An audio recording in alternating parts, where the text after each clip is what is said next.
Tahun 2015 lalu, Balai Konservasi dan Sumber Daya Alam BKSDA Bali berhasil mengamankan 2 ekor penyu hasil sitaan perburuan liar yang selanjutnya dititipkan di Bali Safari.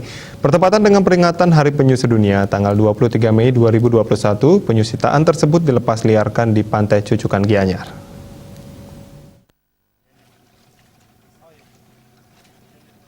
Pelepas liaran penyu hijau dan penyu sisik hasil sitaan kepolisian kehutanan bersama BKSDA Bali ini dilaksanakan di Pantai Cucukan Gianyar yang bertepatan dengan peringatan Hari Penyu Sedunia. Kasubag Tata Usaha BKSDA Bali, Prawono Meruwanto mengapresiasi Bali Safari yang telah memelihara penyu hasil sitaan pemerintah. Pihaknya juga berharap seluruh elemen masyarakat agar memelihara keberadaan penyu.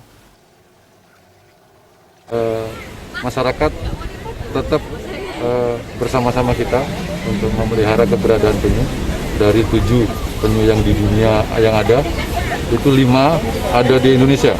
Jadi 5 ada di Indonesia penyebarannya, jadi dari 7 penyu itu.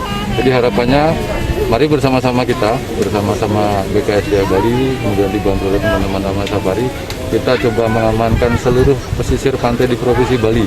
Karena tidak menutup kemungkinan bahwasanya penyu akan mendarat di seluruh pantai di Provinsi Bali. Salah satunya di Pantai Cucukan ini.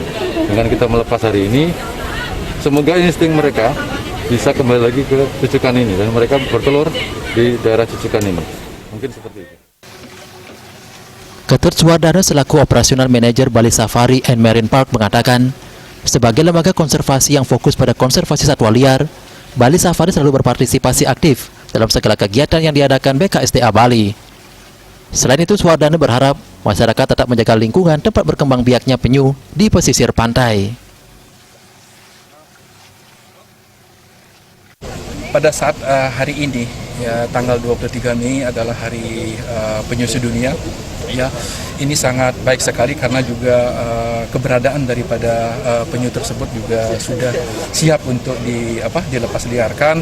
Nah, kami mengharapkan daripada masyarakat di sini turut serta menjaga kelestarian lingkungan. Jangan membuang sampah ke sungai, dan kemudian apabila penyu tersebut kami harapkan untuk berkembang biak ya di kemudian hari. Ya, kami sebagai partner daripada BKSDA, apabila ada suatu titipan yang bisa semampu daripada manajemen Bali Safari untuk kami rawat.